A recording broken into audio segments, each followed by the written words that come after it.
ஒரு அழகான கிராமம். அந்த கிராமத்துல 2 பேரு வாழ்ந்து வந்தாங்க. அந்த 2 பேரும் ஆசைப்பட்டு வந்துட்டு இருந்தாங்க. அவங்க 2 பேரும் ஒரு பெரிய இடத்து பிள்ளைகளாக இருந்தாங்க. அதுல அந்த பெண்ணோட பேரு பேரு மல்லிகாவும் சந்தோஷம்.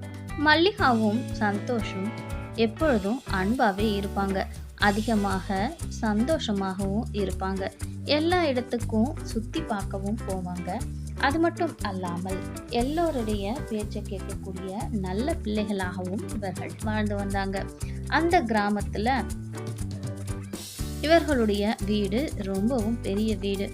அங்க எப்பயும் பார்த்தீங்க அப்படின்னா நிறைய பேர் வந்துக்கிட்டே இருப்பாங்க. இவங்க எப்பொழுதும் சந்தோஷமாவே இருப்பாங்க. இவங்களுக்கு திருமணம் செய்யணும் அப்படின்னு முடிவு பண்ணியிருந்தாங்க. அந்த நேரத்துல அவன் மட்டும் தனியா காத்துக்கிட்டு இருந்தான். அந்த நேரம் காத்துக்கிட்டு இருக்கும் பொழுது அங்க 2 தேவதைகள் வந்தது. அது இரண்டும் அவனை பிடிச்சு கொண்டு மாறி வந்தாங்க. எப்படியாவது நம்ம இங்க இருந்து கடத்திட்டு போயிடணும் அப்படின்னு அந்த 2 பூதங்களும் பேசிட்டு அங்கிருந்து நகர தொடங்கியது. ஏன்னா நம்ம ரொம்ப நேரமா காத்துட்டு இருக்கோம். எதனால மல்லிகா வரல? மல்லிகாவுக்கு ஒருவேளை நம்மள பிடிக்கலையா என்னன்னு தெரியலையே. மல்லிகாக்காக நம்ம ரொம்ப நேரம் காத்துட்டு இருக்கோம். பரவாயில்ல, மல்லிகாவை எனக்கு ரொம்பவும் பிடிக்கும்.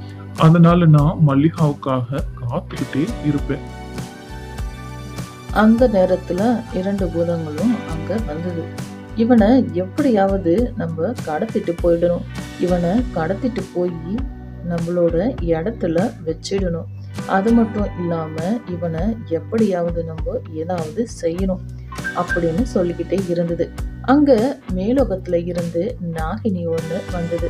அந்த கிராமத்துல அதிகமாக நல்லது செய்யக்கூடிய நாகினியும் அது.